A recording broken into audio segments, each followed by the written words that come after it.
നാളെയുടെ പ്രതീക്ഷകളായ യുവതലമുറയും ഒരു നാടിന്റെ സാമൂഹ്യ ഭദ്രതയും ഇഞ്ചിഞ്ചായി ഇല്ലാതാക്കുന്ന അല്ലെങ്കിൽ ഇഞ്ചിഞ്ചായി തകർക്കുന്ന ഒരു ആഗോള വിപത്താണ് ലഹരി മരുന്ന് ഉപയോഗം.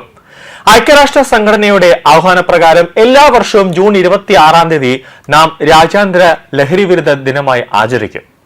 സാധാരണ പോലെ സ്കൂളുകളിലും സ്ഥാപനങ്ങളിലും, അത് സർക്കാർ സ്ഥാപനമായിക്കോട്ടെ, പൊതുമേഖലാ സ്ഥാപനമായിക്കോട്ടെ, എവിടെയൊക്കെ ആയിട്ട്, അതായത് പൊതു സ്ഥലത്തൊക്കെ നമ്മൾ ഈ ലഹരി ഇനി നമ്മൾ ഉപയോഗിക്കില്ല എന്നൊക്കെ പറഞ്ഞുകൊണ്ടുള്ള പ്രതിജ്ഞ എടുക്കും. സോഷ്യൽ മീഡിയയിലടക്കം പോസ്റ്റുകളിടും, വാട്സപ്പിലടക്കം സ്റ്റാറ്റസ് ഇടും. പക്ഷെ അതെല്ലാം ആ ഒരു ദിവസത്തേക്ക് മാത്രം. ഒരു ഉദാഹരണത്തിന് വനിതാ ദിനം വരുമ്പോൾ സ്ത്രീകളെ നമ്മൾ സുരക്ഷിതമാകുന്നു, അല്ലെങ്കിൽ സ്ത്രീകൾക്ക് സുരക്ഷിതമായ ഓരോ പ്രഖ്യാപനങ്ങൾ നടത്തണം എന്നൊക്കെ പറഞ്ഞുകൊണ്ട് കുറെ പേരുകൾ പ്രസംഗിക്കും. പക്ഷേ ആ ദിവസം കഴിഞ്ഞ് കഴിഞ്ഞാൽ പിന്നെ നമ്മൾ അതിനെപ്പറ്റി ഒരു ചിന്തയും നടത്തില്ല എന്നതാണ് ഏറ്റവും പ്രധാനപ്പെട്ട കാര്യം. അതുപോലെ ഈ 26 ഇന്നും ഈ രാജ്യാന്തര ലഹരി വിരുദ്ധ ദിനം ഒരുപാട് സന്ദേശങ്ങൾ നൽകുന്ന ഉറവിടം ഈ ലഹരിയുടെ മാഫിയ നെറ്റ്വർക്കിനെ തകർക്കാൻ കഴിഞ്ഞിട്ടില്ല എന്നതാണ് ഏറ്റവും പ്രധാനപ്പെട്ട ഒരു കാര്യം. മയക്കുമരുന്നുകളുടെ അനിയന്ത്രിതമായ ഉപയോഗവും അതിന്റെ അന്താരാഷ്ട്ര കടത്തും സൃഷ്ടിക്കുന്ന വൻ ദുരന്തങ്ങളെക്കുറിച്ച് സമൂഹത്തെ, പ്രത്യേകിച്ച് കൗമാരക്കാരായവരെയും യുവാക്കളെയും ബോധവാന്മാരാക്കുക എന്നതാണ് ഈ ദിനത്തിന്റെ മുഖ്യ ലക്ഷ്യം. ലഹരിക്കെതിരെയുള്ള ആഗോള പ്രതിരോധത്തിന് കരുത്തു പകരാൻ 1987 UN ജനറൽ അസംബ്ലി ഇത്തരമൊരു ദിനം പ്രഖ്യാപിച്ചത്. ഐക്യരാഷ്ട്ര സംഘടനയുടെ കീഴിലുള്ള United Nations Office on Drug and Crime അവർ പുറത്തുവിടുന്ന കണക്കുകൾ ഈ വിപത്തിന്റെ ആഴം എത്രത്തോളം ഉണ്ട് എന്ന് വ്യക്തമാക്കുന്ന ഒരു പ്രധാന കാര്യമാണ്.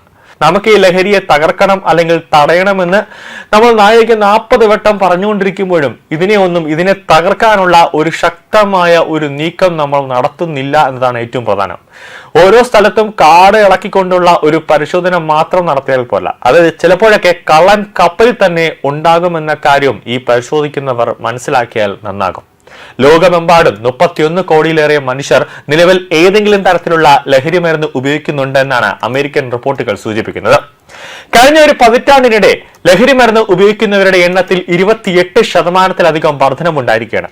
2023 പുറത്തുവന്ന ഈ ഭയപ്പെടുന്ന കണക്കുകളെക്കാൾ എത്രയോ ഭീതി ആശങ്കയും സൃഷ്ടിക്കുന്ന കണക്കുകളാണ് ഇന്നത്തെ യഥാർത്ഥ സാഹചര്യമെന്നാണ് വിദഗ്ധർ മുന്നറിയിപ്പ് നൽകുന്നത്.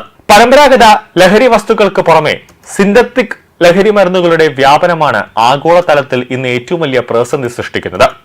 ആരോഗ്യ മേഖലയ്ക്കും നിയമ സംവിധാനങ്ങൾക്കും ഒരുപോലെ വെല്ലുവിളിയാകുന്ന ഇത്തരം രാസലഹരികൾ അതിവേഗമാണ് മനുഷ്യന്റെ നാഡീവ്യൂഹത്തെയും തലച്ചോറിനെയും തകർത്തെറിയുന്നത്. കൗമാരക്കാരും യുവാക്കളുമാണ് ഈ ലഹരി മാഫിയയുടെ പ്രധാന ഇരകൾ. നിർഭാഗ്യവശാൽ ലോകത്തെ ലഹരി ഉപയോഗം മൂലം അടിയന്തരമായി ചികിത്സ ആവശ്യമുള്ള 5-ൽ ഒരാൾക്ക് മാത്രമാണ് കൃത്യമായ വൈദ്യുതി സഹായം ലഭിക്കുന്നത് എന്നാണ് അമേരിക്കൻ കണക്കുകൾ വ്യക്തമാക്കുന്നത്. ഇത് വികസ്വര രാജ്യങ്ങളിൽ വലിയ സാമൂഹ്യ സാമ്പത്തിക പ്രത്യാഘാതങ്ങൾക്ക് വഴിവെക്കുകയാണ്. ഒരു ചെറിയ കൗതുകത്തിന്റെ പേരിലോ അല്ലെങ്കിൽ സമപ്രായക്കാരുടെ സമ്മർദ്ദത്തിന് വഴിഞ്ഞു തുടങ്ങുന്ന ഈ മാരകമായ ഒരു ശീലം, അല്ലെങ്കിൽ കൂട്ടുകാരന്റെ മുന്നിൽ വലിയ ആളാവാൻ വേണ്ടി ആദ്യ തവണ ഒരു സിഗരറ്റ് വലിക്കുന്നു, അല്ലെങ്കിൽ ഒരു മദ്യം, ഒരു ഗ്ലാസ് അല്ലെങ്കിൽ ഒരു അര ഗ്ലാസ് മദ്യം എടുത്ത് കുടിക്കുന്നു. അതിൽ നിന്ന് തുടങ്ങി പിന്നെ നിർത്താൻ പറ്റാത്ത ഒരവസ്ഥയിലേക്ക് പോകുന്നു. ഹാർട്ട് അറ്റാക്ക് ഉണ്ടാകുന്നു. പിന്നെ രാത്രിയോളം ഉറക്കമില്ലാതെ കിടന്നുള്ള ചുമ, ഇത് കിട്ടിയില്ലെങ്കിൽ ഉണ്ടാകുന്ന ആസക്തി, വീട്ടുകാരുടെ തലമണ്ട വരെ അടിച്ചു പൊളിക്കുന്ന ഒരു ഭയാനകമായ ഒരു അന്തരീക്ഷത്തിലേക്ക് പോകുന്നു. പിന്നീട് ഒരിക്കലും തിരിച്ചു വരാൻ കഴിയാത്ത, ഇനി എന്തെങ്കിലും ഭാഗ്യമുണ്ടെങ്കിൽ മാത്രം ജീവിതത്തിലേക്ക് മടങ്ങി വരാൻ കഴിയുന്ന ഒരു ഇരുട്ടിലേക്ക്, അല്ലെങ്കിൽ ജീവിതം ഒരു നരകത്തിലേക്ക് തള്ളിവിടുകയാണ് ഈ വിദ്യാർത്ഥികളെല്ലാം തന്നെ. സ്കൂളുകളിലും കോളേജുകളിലും മിഠായികളുടെയും സ്റ്റാമ്പുകളുടെയും രൂപത്തിൽ വരെ ഇന്ന് ലഹരി വസ്തുക്കൾ യഥേഷ്ടം എത്തിക്കാൻ മാഫിയകൾ ശ്രമിക്കുന്നുണ്ട്. ഓരോ സ്കൂളുകളെയും ഈ 100-150 മീറ്റർ പരിധിയെല്ലാം ലഹരി വിമുക്തമാക്കണമെന്ന് സർക്കാരിന്റെ നിർദ്ദേശമുണ്ടെങ്കിലും ഈ വിൽപ്പന ചെയ്യുന്നവർ അതിനെക്കാട്ടി 10 മടങ്ങ് ബുദ്ധിയിലേക്കാണ് അവർ തിരിയുന്നത്.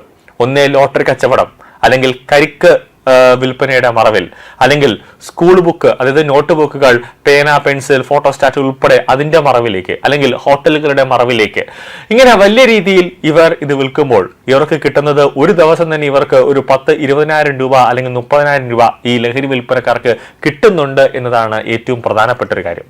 ഇവർ ഇത് വിൽക്കുമ്പോൾ ഇവർക്ക് കിട്ടുന്നത് ഒരു ദിവസം തന്നെ ഇവർക്ക് ഒരു 10-20,000 രൂപ അല്ലെങ്കിൽ 30,000 രൂപ ഈ ലഹരി വിൽപ്പനക്കാർക്ക് കിട്ടുന്നുണ്ട് എന്നതാണ് ഏറ്റവും പ്രധാനപ്പെട്ട ഒരു കാര്യം.